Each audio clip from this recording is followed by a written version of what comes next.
Romy Schneider était l'actrice la plus aimée d'Europe. Et ses enfants ont grandi sans mère. C'est ce que les caméras n'ont jamais montré.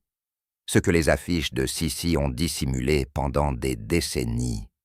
Ce que des millions de spectateurs admiraient sans savoir que, derrière ce sourire parfait, 2 enfants attendaient une femme que le monde n'autorisait pas à rentrer à la maison.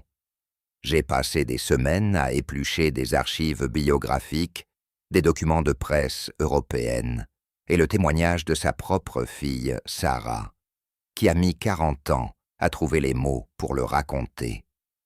Ce que j'ai trouvé n'est pas l'histoire d'une actrice, c'est l'histoire d'une famille entière consumée par la gloire d'une seule femme.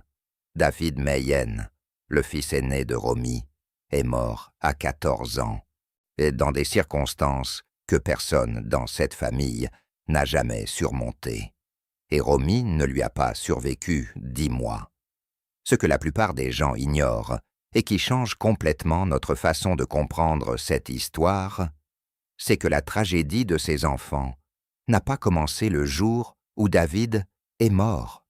Elle a commencé bien avant, sur les plateaux, dans les absences, dans les décisions qu'une femme prise entre 2 mondes a prises sans mesurer le prix que paieraient ceux qui avaient le plus besoin d'elle. C'est ce que ce documentaire va raconter. Il y a des femmes qui conquièrent le monde entier et qui perdent tout en même temps. En 1955, une adolescente de 17 ans est apparue sur les écrans d'Europe, habillée en impératrice. Elle s'appelait Romy Schneider. Et en quelques semaines, la moitié du continent était tombée amoureuse d'elle. La trilogie Sissi a fait d'elle le symbole de la grâce, de l'innocence et de la féminité parfaite. Des millions de spectateurs voyaient en elle ce qu'ils voulaient ne voir. Une femme qui avait tout. Mais il y a une question que personne ne s'est posée à l'époque. Si Sissi était la femme la plus adorée d'Europe, qui était vraiment la femme qui l'interprétait? La réponse commence bien avant les projecteurs. Romy est née à Vienne en 1938, fille de 2 acteurs qui ont consacré leur vie à la scène et très peu à leurs enfants. À 4 ans, ses parents se sont séparés. Son père a disparu de sa vie quotidienne. Sa mère, Magda Schneider, a continué à construire sa propre carrière. Romy a grandi dans des internats, entre valises et absences. Et ceux qui ont étudié sa trajectoire parlent de ce que certains biographes décrivent comme un syndrome d'abandon, qui, selon ce qu'on dit, l'a poursuivie toute sa vie. Elle-même l'a reconnu dans une interview dans les années 70. Elle avait cherché dans les hommes qu'elle admirait quelque chose qui ressemblait à la figure d'un père qui n'avait jamais été là. Et puis la gloire est arrivée. La gloire qui, dit-on, guérit de tout. À la fin des années 60, Romy était l'actrice la plus sollicitée d'Europe. Elle avait tourné le dos à Sissi. Elle avait conquis Paris. Elle avait travaillé avec Orson Welles, avec Alain Delon, avec les meilleurs réalisateurs du continent. Les magazines te la mettaient en couverture chaque semaine. Claude Sautet allait faire d'elle la figure centrale du cinéma français des années 70. La femme libre, moderne, rayonnante. Aide de César. La reconnaissance de toute une industrie. Ce que les caméras ne montraient pas, c'était le reste. En 1966, Romy a épousé Harry Meyen, metteur en scène de théâtre berlinois, 14 ans de plus qu'elle. Cette même année est né David, son premier enfant. Romy avait 28 ans et a décidé de tout arrêter. Elle s'est retirée des plateaux pendant 1 an et demi pour s'occuper de son bébé à Berlin. Les gens qui l'entouraient à cette époque décrivaient une femme qui semblait enfin en paix. On dit que la maternité l'a transformée d'une façon qu'aucun rôle au cinéma n'avait jamais réussi à faire. Mais le mariage a commencé à se fissurer, bien avant ce que quiconque attendait. Harry Meyen avait, selon ceux qui le connaissaient, un mépris déclaré pour le cinéma, l'industrie qui faisait vivre toute la famille. Il le disait en public et dans des interviews, devant sa propre femme. L'entourage de Romy le décrirait plus tard en un seul mot, misogynie. Elle a commencé à s'éloigner. Les tournages se sont multipliés, les absences aussi. Et c'est là que commence la fissure que personne n'a voulu voir. Romy Schneider n'était pas, selon tous les témoignages disponibles, une mère absente par indifférence. C'était, selon ce que révèlent les archives et ceux qui la connaissaient, une femme prise entre deux mondes, qui ne pouvaient pas coexister. Le monde qui avait besoin d'elle entière, ses enfants, et le monde qui la dévorait entière, sa carrière. Chaque fois qu'elle retournait sur les plateaux, elle laissait David derrière elle. Chaque fois qu'elle rentrait à la maison, la machine du Star System la réclamait à nouveau. En 1972, elle a décidé de se séparer de Meyen. David avait 6 ans. Le divorce a mis 3 ans à être officiel. Et quand il est arrivé, selon les sources de l'époque, il a été dévastateur. Pour obtenir la garde de son fils, Romy a versé à Harry Meyen 6 millions de francs, plus de 4 millions d'euros actuels, un chiffre sans précédent dans la France de l'époque. Documenté par plusieurs sources biographiques, elle a payé pour rester avec son fils. Et pourtant, elle n'a pas pu rester. C'est le cœur de tout ce qui suit. Il ne faut pas chercher un vilain extérieur pour comprendre ce qui est arrivé à cette famille. Ce que certains décrivent comme la vraie tragédie de Romy Schneider n'était pas sa mort. C'était le piège dans lequel elle vivait. Une femme qui avait besoin de travailler pour exister, et 2 enfants qui avaient besoin d'elle pour exister. C'est un système, l'industrie du spectacle, la presse, le public, qui ne lui a jamais laissé le choix.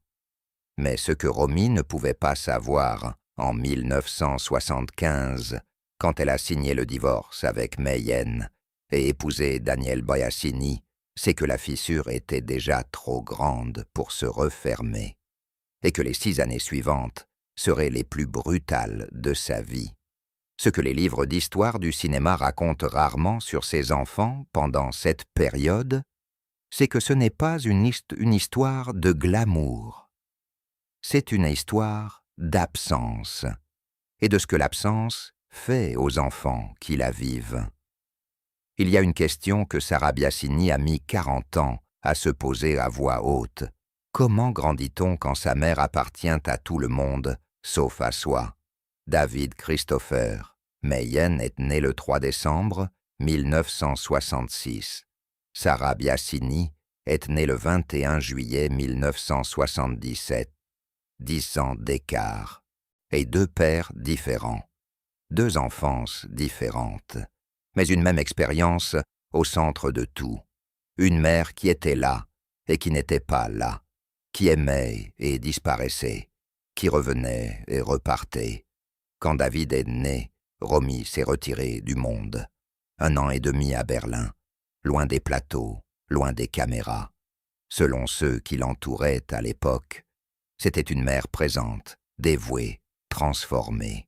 On dit qu'elle parlait de son fils avec une intensité qui surprenait même ses amis les plus proches. Mais cette parenthèse a duré ce qu'elle a duré. La carrière la réclamait à nouveau. Et avec la carrière, les absences. Ce que les documents de l'époque permettent de reconstruire, c'est un schéma qui s'est répété pendant des années. Romy voyageait de tournage en tournage à travers l'Europe. David restait à Berlin, d'abord avec son père, Harry Meyen, et puis dans un cadre familial qui changeait à chaque nouvelle rupture. Selon les biographes qui ont étudié cette période, le garçon a grandi dans une sorte de no man's land affectif, trop connu pour être un enfant normal, trop seul pour être le fils de la femme la plus célèbre d'Europe. Quand Romy s'est séparé de Harry Meyen en 1972, David avait 6 ans. Et c'est là qu'a commencé ce que ceux qui connaissaient de la famille décrivent comme une guerre silencieuse. Meyen ne voulait pas céder la garde, Romy non plus.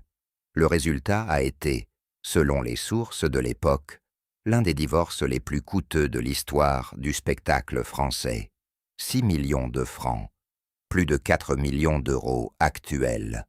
Romy a signé ce chèque sans hésiter, dit-on, parce que pour elle, ce n'était pas une transaction financière. Et c'était la seule façon qu'elle avait de dire à son fils qu'elle le choisirait toujours, quoi qu'il arrive. Mais la question que personne n'a posée à l'époque était celle-ci. Garder la garde signifiait-il vraiment être avec lui? Parce que pendant que Romy gagnait la bataille juridique, sa vie personnelle continuait d'être un tourbillon. En 1975, elle a épousé Daniel Biasini. Pendant cette même période, elle a perdu un enfant. En 1977, Sarah est née prématurément par césarienne. Romy était restée une année entière à la maison à récupérer et à s'occuper du nouveau-né. Mais ses rapports avec Biasini se dégradèrent déjà depuis 1979. On dit que Romy était souvent absente pour le travail et que Biasini sortait de plus en plus la nuit. La famille se fragmentait à nouveau. Ce que cette période a fait à David est quelque chose sur lequel les témoignages directs sont rares. Mais les indices recueillis par les biographes décrivent un adolescent qui vivait entre deux foyers brisés, avec un père qui allait se suicider en 1979 et une mère qui luttait contre la dépression, l'alcool et 3 paquets de cigarettes par jour. Selon des proches de la famille, David était un garçon calme, discret, qui essayait de ne pas causer de problèmes, qui avait appris, trop tôt, à ne pas avoir trop besoin. Et puis il y avait Sarah, 4 ans quand sa mère est morte. Ce que Sarah Biasini écrirait des décennies plus tard dans son livre « La beauté du ciel » n'est pas le récit d'une enfance traumatique au sens conventionnel. C'est quelque chose de plus troublant. C'est le récit d'une petite fille qui a grandi sans souvenir réel de sa mère, qui a dû construire l'image de cette mère à partir de ce que lui racontaient des inconnus, qui, chaque fois que quelqu'un prononçait le nom de Romy Schneider devant elle, avait l'impression qu'on parlait de quelqu'un d'autre. Ses propres mots, recueillis dans le livre, l'expriment avec une clarté qu'aucun biographe ne pourrait améliorer. Personne ne veut oublier ma mère, sauf moi. Tout le monde veut y penser, sauf moi. Personne ne pleurera autant que moi si je me mets à y penser. On me parle d'elle en disant son nom au lieu de dire « ta mère », comme si je n'étais pas là, devant eux. C'est ce que signifie être l'enfant d'une icône, ne pas hériter de sa gloire, hériter de son absence. Sarah a été élevée principalement par sa grand-mère paternelle et la mère de Daniel Biasini, une femme italienne qui, selon la description de Sarah dans son livre, lui a donné ce qu'elle pouvait lui donner, de la chaleur, de la présence, de la continuité. C'est elle, et non Romy, qui a été là dans les moments où une mère aurait dû être présente. Mais il y a quelque chose que Sarah confesse dans son livre qui est particulièrement révélateur. Quand elle est tombée enceinte de sa fille Anna, des décennies plus tard, une seule question l'a paralysée. Serait-elle capable d'être mère, elle qui n'en avait pas eu? Comment apprend-on à donner ce qu'on n'a jamais reçu? On dit qu'elle a conçu Anna à peine 3 semaines après la profanation de la tombe de sa mère. Comme si la vie et la mort s'étaient mises d'accord pour l'obliger à regarder vers l'avenir. 2 enfants, 2 histoires d'absence et deux façons différentes de grandir, sans une mère qui pouvait être entière. Et pourtant, le pire n'était pas encore arrivé. Parce qu'avant que cette histoire atteigne son point de rupture, il y a eu une série de séparations, de morts et de décisions qui ont accumulé une pression sur une famille qui n'avait plus la structure pour les supporter. Il y a une chose que les grands amours de Romy Schneider ont en commun. Ils ont tous fini en catastrophe, et aucune de ces fins n'a été seulement la sienne. Le premier a été Alain Delon. Il n'y a pas eu d'enfant entre eux, mais il y a eu une blessure qui, selon ceux qui connaissaient Romy de près, n'a jamais vraiment cicatrisé. On dit que c'est lui qui a rompu en 1963, après 5 ans, ensemble, que c'est lui qui est parti, et que Romy a mis des années à cesser de le chercher dans les hommes qui sont venus après. Ce qui est significatif, c'est que Delon n'a jamais complètement disparu de sa vie. Il continuait d'apparaître dans les tournages partagés, dans les moments les plus sombres, dans les enterrements, comme s'il y avait entre eux quelque chose qu'aucune rupture n'avait pu terminer complètement. Mais l'histoire qui compte vraiment, pour comprendre ce qui est arrivé à ses enfants, commence avec Harry Meyen. Meyen était, selon les témoignages de ceux qui le connaissaient, un homme de contradictions profondes, metteur en scène de théâtre berlinois, intellectuel, 14 ans de plus que Romy. On dit qu'il l'admirait et la méprisait en même temps, et qu'il vénérait le théâtre avec une intensité qui le poussait à mépriser ouvertement le cinéma, le monde qui avait fait de Romy Schneider ce qu'elle était. Selon plusieurs biographes, il n'hésitait pas à l'exprimer en public, devant des journalistes, devant sa propre femme. L'hypothèse que défendent ceux qui ont étudié cette relation est que Meyen avait besoin que Romy soit moins que ce qu'elle était, pour se sentir davantage. Ils se sont rencontrés en 1963, à Berlin, lors de l'inauguration d'un restaurant. Meyen était marié.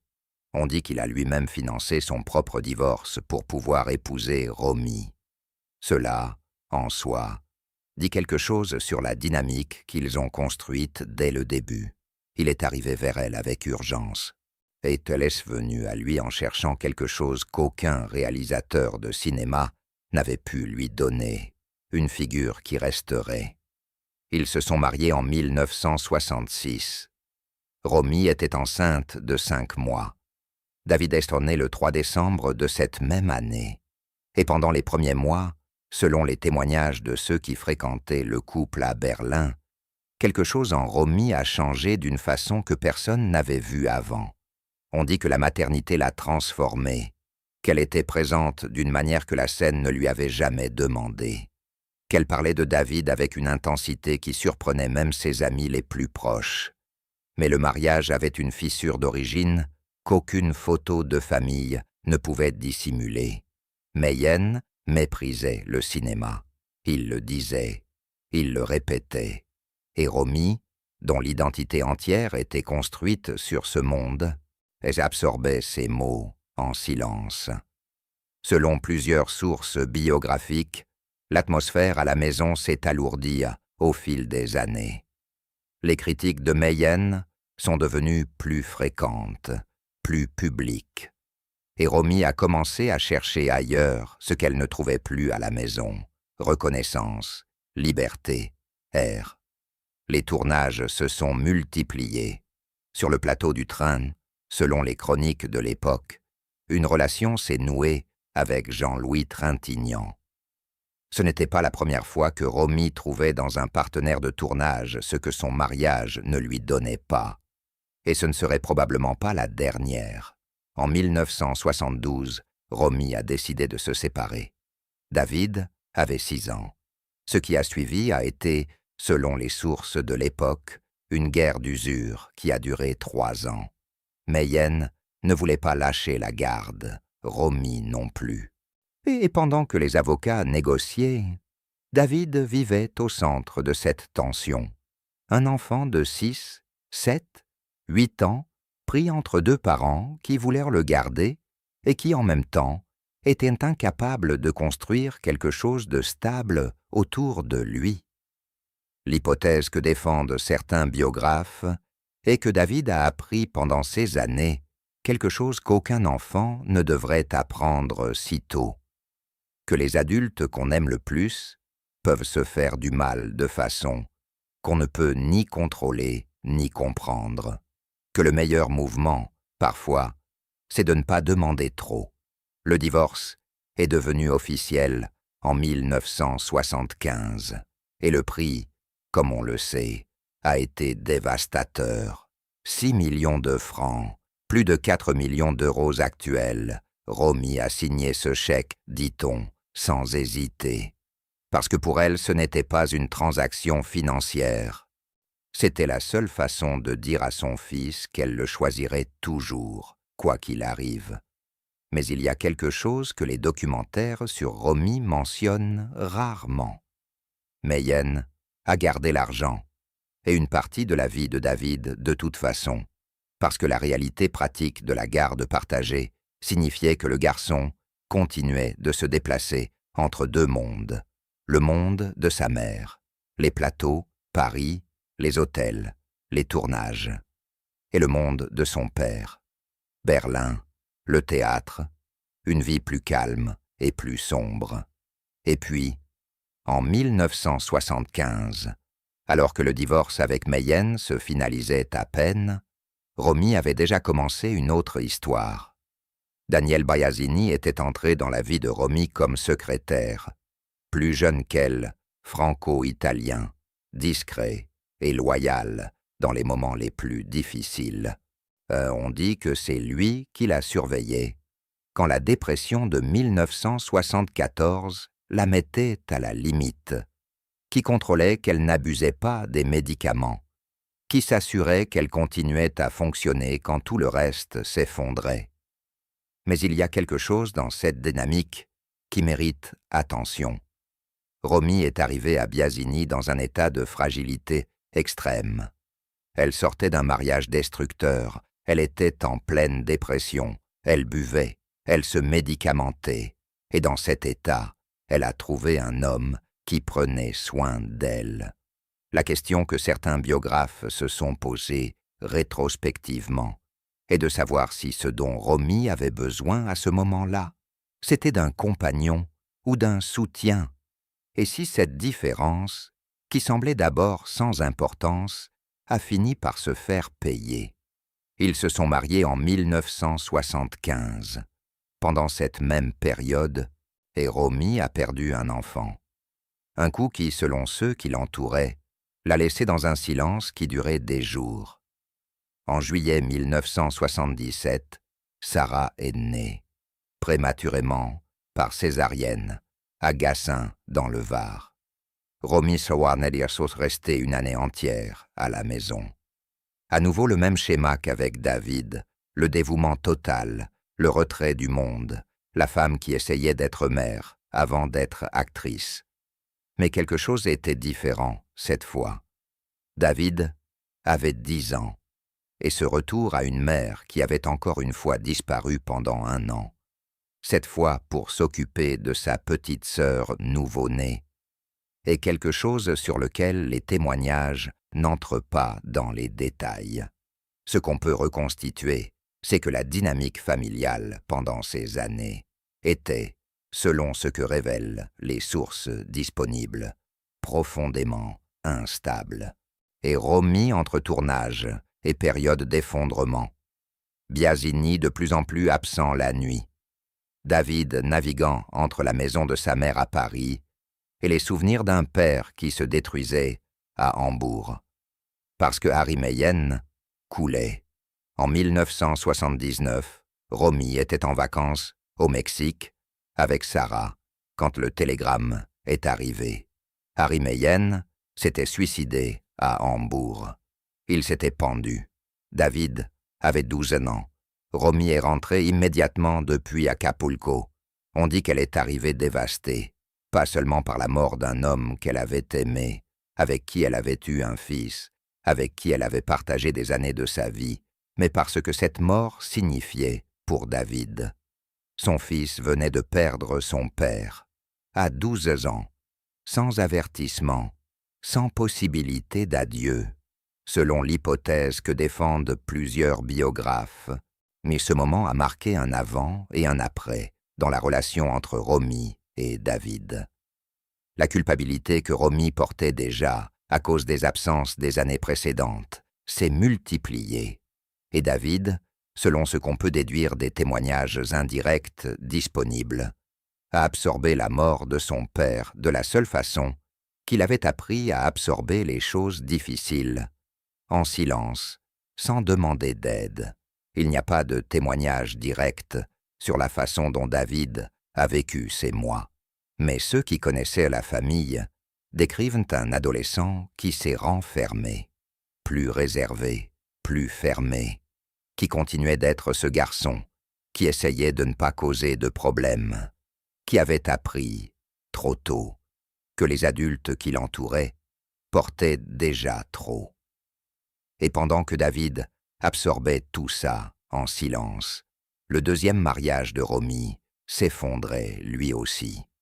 Depuis 1979, et selon ce qui est documenté, les rapports entre Romy et Biasini étaient de plus en plus tendus.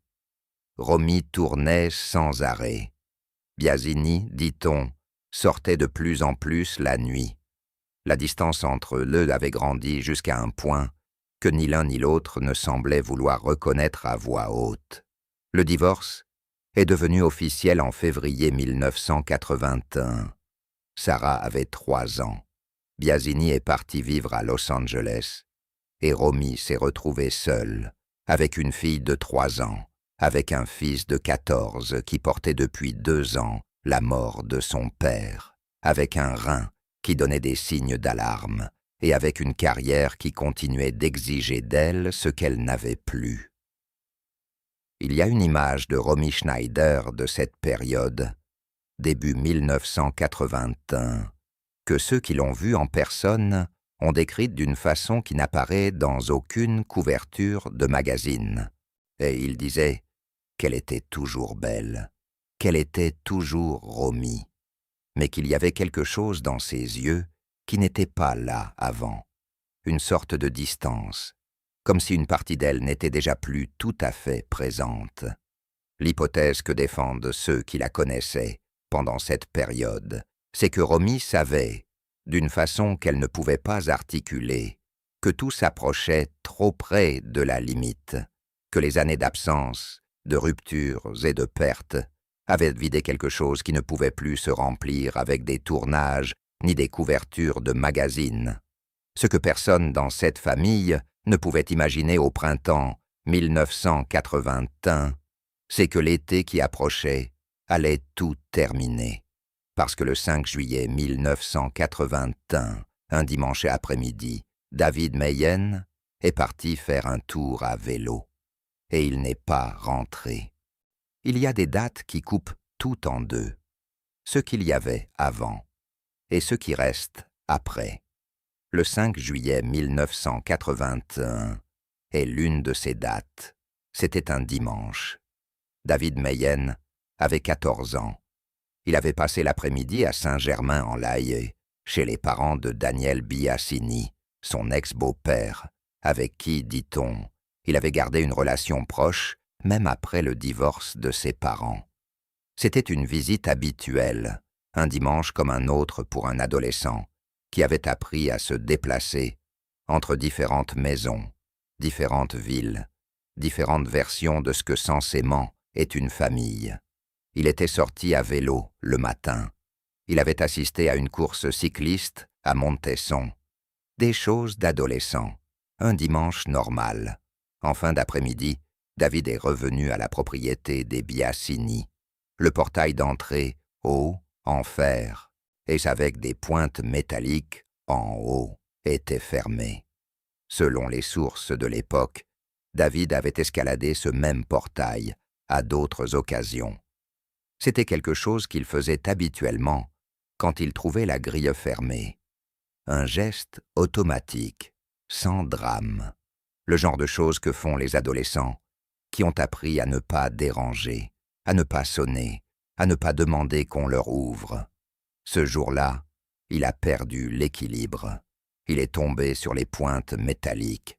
Les blessures ont perforé son abdomen. Elles ont atteint l'artère fémorale. Selon les témoignages recueillis par la suite, David a réussi à se traîner jusqu'à la maison. Il est arrivé conscient. Il est arrivé seul. Et c'est à ce moment-là, selon ceux qui étaient à l'intérieur et qui sont sortis en entendant quelque chose, qu'ils ont compris l'ampleur de ce qui venait de se passer. Daniel Biasini a parlé de ce moment des décennies plus tard, dans une interview au magazine Gala en 2018. Ces mots sont parmi les rares qui existent sur ce qui s'est passé dans ces premières minutes. C'est ce que j'ai vécu de pire, en plus de 70 ans de vie. Il est presque mort dans mes bras. Pendant 6 mois, je ne suis pas sorti. On se réveille en y pensant.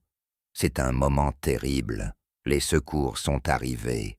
Les chirurgiens ont opéré pendant près de 4 heures. Ce n'était pas suffisant. David Meyen est mort ce soir-là à l'hôpital.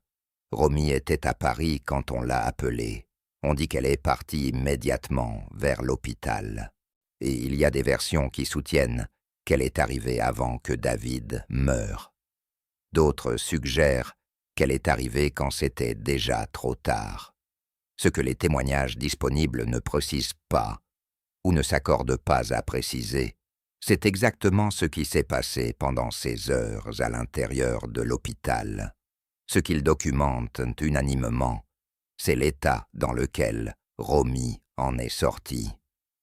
Anéanti, c'est le mot qu'ont utilisé ceux qui l'ont vu, pas en larmes, pas en état de choc au sens clinique du terme, mais quelque chose de plus profond et de plus difficile à décrire, comme si quelque chose en elle s'était éteint d'un coup et que le corps continuait de fonctionner par inertie, sans que personne ne sache vraiment combien de temps encore il pourrait le faire. Mais ce qui a suivi a été, selon tous les témoignages disponibles, est presque aussi brutal que la mort elle-même. Parce que pendant que Romy essayait de traiter ce qui venait de se passer, quelque chose de complètement inattendu s'est produit à l'intérieur de l'hôpital. Des paparazzis déguisés en infirmiers avaient réussi à entrer au service funéraire, et ils avaient photographié le corps de David sur la table de la morgue. Un enfant de 14 ans, photographié sur son lit de mort par des personnes qui s'étaient déguisées pour franchir toutes les barrières qui auraient dû protéger ce moment. Aucun média n'a publié ces photographies. La profession journalistique, dans un geste qui ne la caractérise pas toujours, a collectivement refusé de les diffuser. Mais le fait qu'elles aient existé, que quelqu'un ait franchi cette ligne, est quelque chose que Romy n'a pas pu oublier. Elle ne l'a jamais oublié. Et Alain Delon était à l'enterrement de David. Et selon les chroniques de l'époque, c'est lui qui a perdu son calme quand des photographes ont tenté de s'approcher du cercueil. L'ex-fiancé, l'ami qui n'avait jamais complètement disparu de la vie de Romy, écartant physiquement les paparazzis pendant qu'on enterrait un enfant de 14 ans. Il y a quelque chose dans cette image, Delon protégeant David dans la mort, alors que personne ne l'avait pu protéger dans la vie, qui en dit plus sur l'entourage de Romy Schneider que n'importe quelle biographie. En avril 1982, moins d'1 an après la mort de David, Romy est apparue dans l'émission de Michel Drucker à la télévision française. C'était l'une de ses dernières apparitions publiques. Des millions de spectateurs l'ont vue à l'écran. Et ce que ceux qui l'ont vue en personne ce jour-là ont dit, c'est qu'il y avait quelque chose d'étrange en elle. un calme qui n'était pas de la paix, une sérénité qui n'était pas de la sérénité. Elle a dit, d'une voix qui tremblait à peine, que des journalistes se déguisent en infirmiers pour photographier un enfant mort. Où est la morale? Où est le tact? Et puis elle a ajouté quelque chose que les documentaires sur elle omettent souvent. Elle a dit qu'elle voulait vivre autrement, qu'elle voulait s'occuper davantage de sa vie personnelle et tourner moins de films, que pour y arriver, elle avait besoin qu'on la laisse enfin tranquille. C'était la première fois depuis des années que Romy Schneider parlait en public de ce qu'elle voulait pour elle-même. Et elle le faisait 9 mois avant de mourir. Mais il y a un détail que presque aucun documentaire sur Romy ne mentionne, et qui, et selon les biographes qui l'ont relevé, est l'un des éléments les plus dévastateurs de toute cette histoire. La nuit avant sa mort, David et Romy s'étaient parlé au téléphone.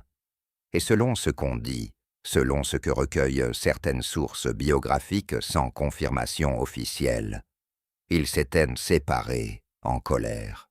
Une dispute, quelque chose d'irrésolu entre eux. Le genre de conversation que deux personnes qui s'aiment ont sans savoir que c'est la dernière, sans savoir qu'il n'y aura pas de lendemain pour la défaire. L'hypothèse que défendent ceux qui la connaissaient pendant cette période, c'est que cet appel, sans résolution, est devenu un fardeau qui s'est ajouté à tout le reste, que ce n'était pas seulement le deuil pour son fils, c'était le deuil pour une conversation qui ne se terminerait jamais, et pour des mots qui ne pourraient jamais être défaits, pour un à demain qui n'a pas eu le temps d'être prononcé. Ceux qui ont été proches de Romy dans les mois qui ont suivi la mort de David décrivent une femme qui ne trouvait pas de point d'appui, qui continuait à fonctionner en apparence, à tourner, à apparaître en public, à répondre aux interviews, mais qui, à l'intérieur, s'était installée dans un endroit que personne ne pouvait atteindre. Ce qui s'est passé avec Romy dans les mois suivants est documenté en fragments qui, ensemble, composent un portrait difficile à regarder. Elle a terminé le tournage de La Passante du Sans Souci, qu'elle avait commencé avant la mort de David, et que plusieurs incidents avaient interrompu à plusieurs reprises.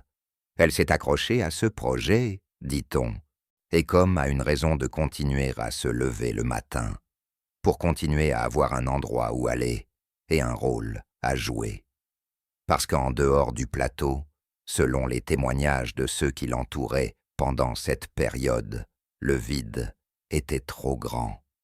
À la fin du film, elle a demandé qu'apparaisse une dédicace pour David et son père, les deux hommes de sa vie qui l'avaient quitté avant qu'elle soit prête, son fils, et l'homme avec qui elle avait eu ce fils, qui s'était suicidé 2 ans plus tôt. Une dédicace, comme si ça pouvait fermer quelque chose. Son état physique s'est détérioré rapidement pendant cette période. Le rein extirpé en mai 1981, quelques semaines avant la mort de David, l'avait laissé physiquement affaibli. Selon des proches, l'alcool et les médicaments étaient revenus avec plus de force que jamais. Et on dit qu'il y avait des nuits où elle ne pouvait pas être seule, qu'elle appelait, qu'elle avait besoin que quelqu'un soit à l'autre bout du fil, même s'il n'y avait rien à dire. Laurent Pétain, son compagnon dans les derniers mois, frère de son ami Claude Pétain, a été, selon ce qui est documenté, l'une des rares personnes qui sont restées présentes pendant cette période. On dit qu'il a essayé de la soutenir, qu'il lui a rendu, pendant un temps, quelque chose qui ressemblait à la volonté de continuer. Mais il y a des limites à ce qu'une personne peut soutenir de l'extérieur quand ce qui se brise est à l'intérieur. Et Sarah, pendant toute cette période, Sarah avait 4 ans. Une petite fille avec une mère qui s'éteignait. Une petite fille qui, selon ce qu'on peut déduire des témoignages ultérieurs, elle n'avait aucun moyen de comprendre ce qui se passait autour d'elle. Qui voyait sa mère, mais ne pouvait pas l'atteindre? Qui était présente dans la même pièce qu'une femme qui n'était déjà plus tout à fait présente nulle part? Ce que Sarah se souviendrait de cette période, ou plus exactement, ce dont elle ne se souviendrait pas, est en soi une forme de traumatisme. Dans son livre, elle écrit qu'elle n'a pas de souvenir réel de sa mère, qu'elle a peut-être des images, des sensations, mais pas de souvenirs construits, continus, personnels, qu'elle a dû construire sa mère à partir de ce que lui ont raconté les autres, à partir de films qui ne sont pas des souvenirs, mais des représentations, à partir d'un nom que tout le monde prononçait comme s'il appartenait à tous, sauf à elle. Et ses propres mots le disent tant avec une clarté qu'aucun biographe ne pourrait améliorer. On me parle d'elle en disant son nom au lieu de dire « ta mère », comme si je n'étais pas là, devant eux. Il y a une question à laquelle ce chapitre ne peut pas répondre avec certitude.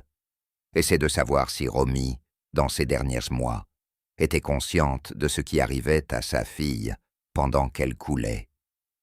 Les témoignages de ceux qui l'ont vue pendant cette période pointent dans des directions différentes. Certains disent qu'elle continuait d'être une mère présente dans les moments où elle le pouvait.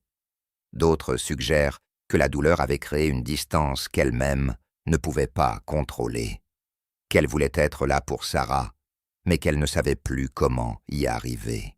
L'hypothèse que défend Emmanuel Bonini, l'un des biographes qui a le plus en profondeur étudié cette période, c'est que Romy vivait alors dans un état qu'il décrit comme impossible à maintenir.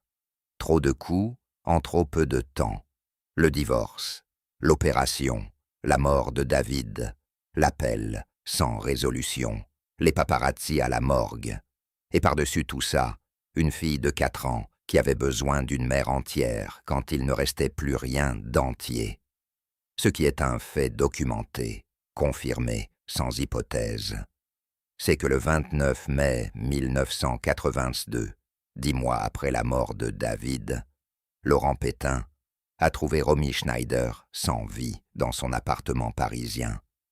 Elle avait 43 ans et Sarah avait 4 ans. Et dans aucun journal d'Europe, parmi toutes les couvertures qui ont traité cette mort comme celle d'une reine, il n'y avait une seule ligne sur ce que ça signifiait pour une petite fille de 4 ans de se retrouver sans mère un dimanche de mai. Il y a des morts que le monde comprend, et il y a des morts que le monde refuse de comprendre, parce que les comprendre l'obligerait à se poser des questions inconfortables. La mort de Romy Schneider est de celle-là. Le 29 mai 1982, Laurent Pétain a trouvé Romy sans vie dans son appartement parisien. Elle avait 43 ans, exactement l'âge qu'aurait Sarah Biasini quand elle en a écrit son livre des décennies plus tard. Une coïncidence que Sarah elle-même a mentionnée comme l'une des plus troublantes de sa vie. La cause officielle n'a jamais été complètement établie.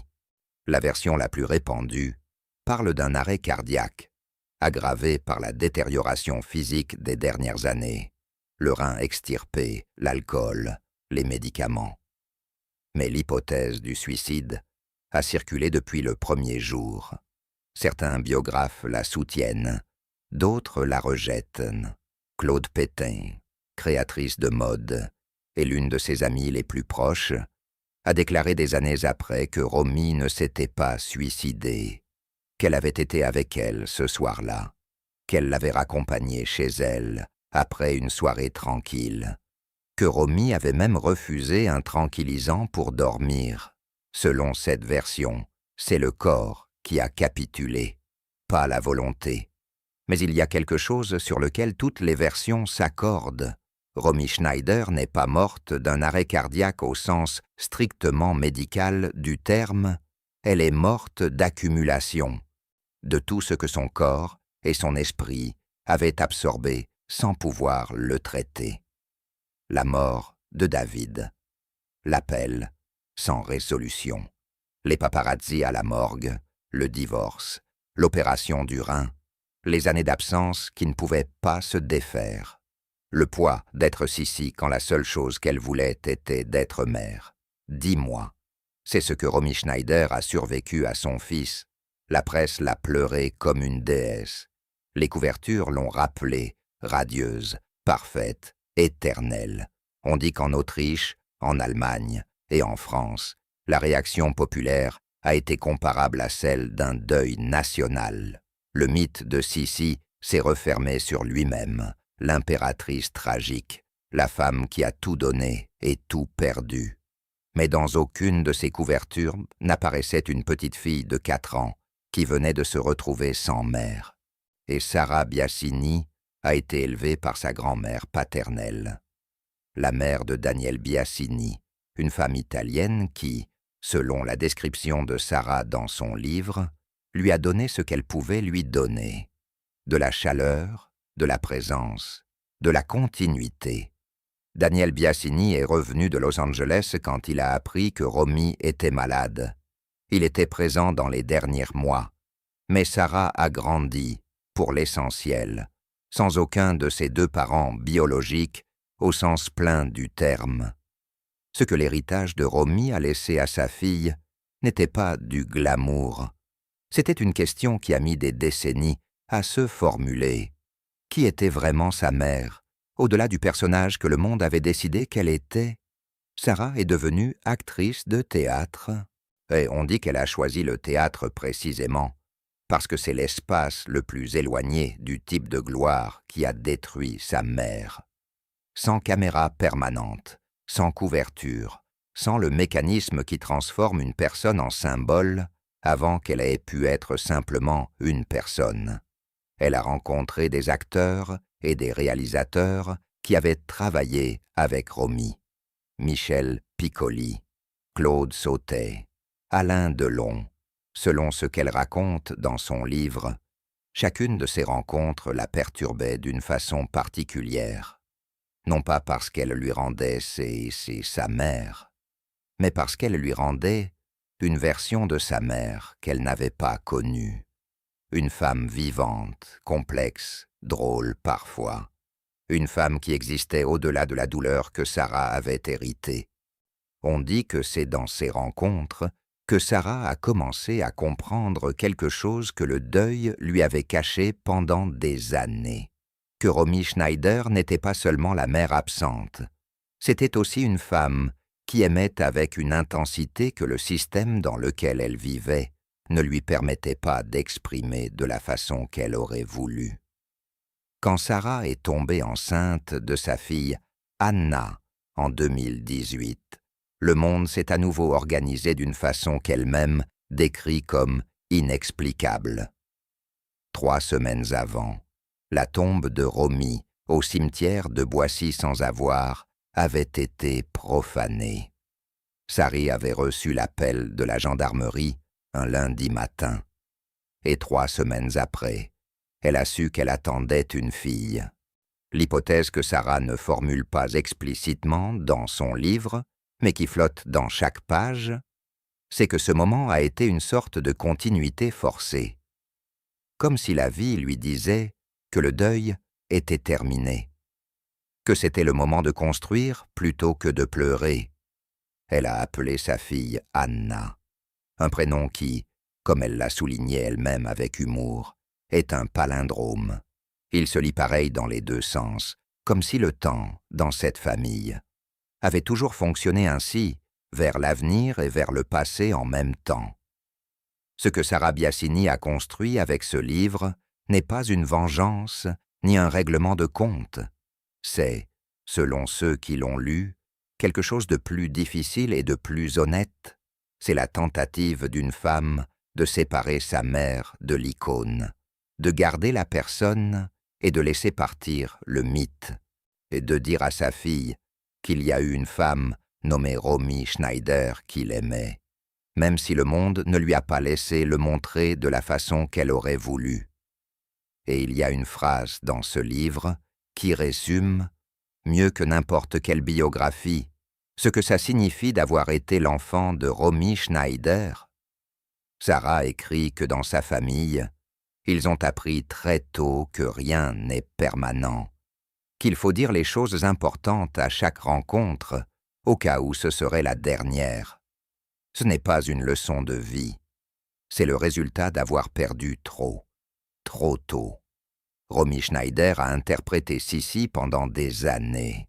Une impératrice qui a sacrifié sa liberté pour un rôle qu'elle n'avait pas choisi. Il y a une ironie là-dedans qu'aucun scénariste n'aurait pu inventer. Parce qu'au bout du compte, Romy n'a pas vécu si loin de ce personnage.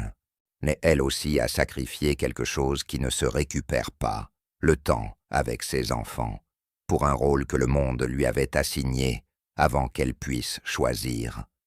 La différence, c'est que Sissi était de la fiction, et David et Sarah étaient réels. L'histoire de Romy Schneider ne se termine pas en 1982. Elle se termine chaque fois que Sarah Biasini regarde sa fille Anna et se demande si elle est la mère que sa propre mère n'a pas pu être. Elle se termine chaque fois que quelqu'un prononce le nom de Sissi, sans savoir que derrière cette image, 2 enfants attendent d'elle. Il y a des familles qui construisent des empires, et il y a des familles qui paient le prix de ces empires pendant des générations. L'histoire que vous venez d'entendre est l'une d'elles, mais elle n'est pas la seule. Les Fabergé ont construit l'un des empires les plus éblouissants de l'histoire européenne. De l'or, de l'émail, des pierres précieuses, des objets que les tsars offraient comme si l'argent était infini et le temps n'existait pas. Le monde les admirait, les collectionnait, les idolâtrait. Et puis, en une seule nuit, tout s'est effondré. Ce qui est arrivé aux héritiers de cet empire, ce que la chute a signifié pour les personnes qui portaient ce nom, est une histoire qui a plus en commun avec celle de Romy Schneider qu'il n'y paraît. Parce que derrière chaque dynastie qui brille, il y a une famille qui saigne, et les Fabergé n'ont pas fait exception. La chute des héritiers. Fabergé, l'empire de l'or qui s'est effondré en une nuit. Ce documentaire vous attend maintenant.